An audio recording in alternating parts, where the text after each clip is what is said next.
भगवान शिव को कैसे प्राप्त हुआ सर्प, त्रिशूल, चंद्रमा और डमरू?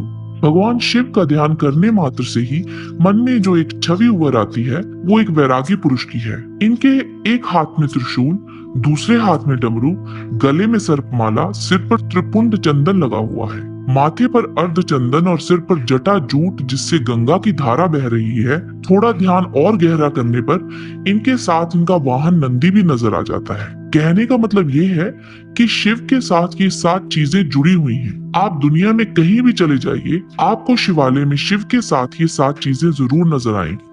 आइए जाने कि शिव के साथ इनका संबंध कैसे बना, यानी ये शिव जी के साथ कैसे जुड़े। क्या ये शिव के साथ ही प्रकट हुए थे या अलग अलग घटनाओं के साथ ही शिव जी के साथ जुड़ते गए?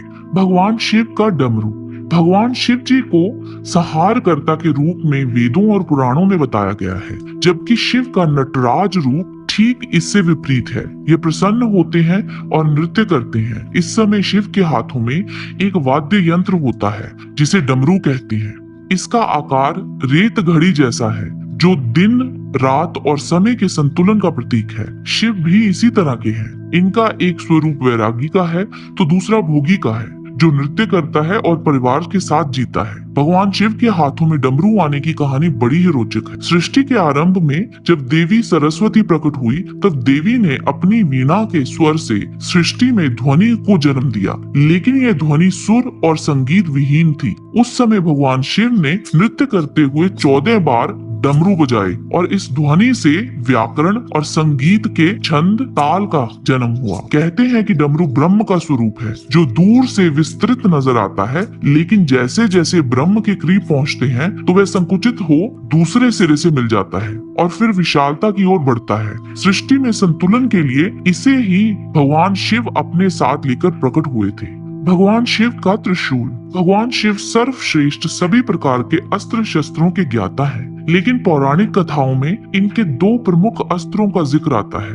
एक धनुष और दूसरा त्रिशूल। त्रिपुरासुर का वध और अर्जुन का मानभंग, ये 2 ऐसी घटनाएं हैं जहां शिवजी ने अपनी धनुर्विद्या का प्रदर्शन किया था, जबकि त्रिशूल का प्रयोग शिवजी ने कई बार किया है। त्रिशूल से भगवान शिव ने शंखचूड़ का वध किया था, इसी से गणेश जी का सिर काटा था, और बाराह अवतार में मोह के जाल में फंसे विष्णु जी का मोह भंग कर बैकुंठ जाने के लिए विवश किया था। भगवान शिव के धनुष के बारे में तो ये कथा है कि इसका आविष्कार स्वयं भगवान शिव ने ही किया था, लेकिन त्रिशूल कैसे इनके पास आया, इस विषय में कोई कथा नहीं है। माना जाता है कि सृष्टि के आरंभ में ब्रह्मनाद से जब भगवान शिव प्रकट हुए तो साथ ही रज, तम, सत ये तीनों गुण भी प्रकट हुए। यही तीनों गुण शिवजी के 3 शूल यानी त्रिशूल बने। इनके बीच सामंजस्य बनाए बगैर सृष्टि का संचालन कठिन था, इसलिए शिव ने त्रिशूल के रूप में इन तीनों गुणों को अपने हाथों में धारण किया।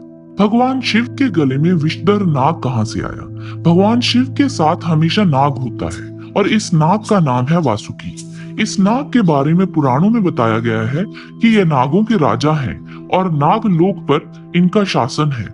सागर मंथन के समय इन्होंने रस्सी का काम किया था जिससे सागर को मथा गया था। कहते हैं कि वासुकी नाग भगवान शिव के परम भक्त थे। इनकी भक्ति से प्रसन्न होकर भगवान शिव ने इन्हें नागलोक का राजा बना दिया और साथ ही अपने गले में आभूषण की भांति लिपटे रहने का वरदान दिया। भगवान शिव के सिर पर चंद्र कैसे पहुंचे? भगवान शिव पुराण के अनुसार चंद्रमा का विवाह दक्ष प्रजापति की 27 कन्याओं के साथ हुआ था। यह कन्याएं 27 नक्षत्र हैं। इनमें चंद्रमा रोहिणी से विशेष स्नेह करते थे। इसकी शिकायत जब अन्य कन्याओं ने दक्ष से की तो दक्ष ने चंद्रमा को क्षय होने का श्राप दे दिया।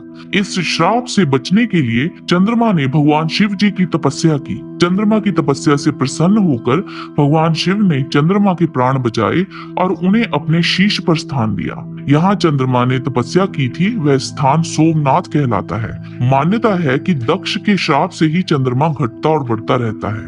तो दोस्तों, कैसा लगा आपको हमारा आज का वीडियो? उम्मीद है पसंद आया होगा। कृपया इस वीडियो को लाइक और शेयर करके हमारा उत्साह बढ़ाइए और आपसे मुलाकात होगी हमारे अगले वीडियो में। जय भोलेनाथ।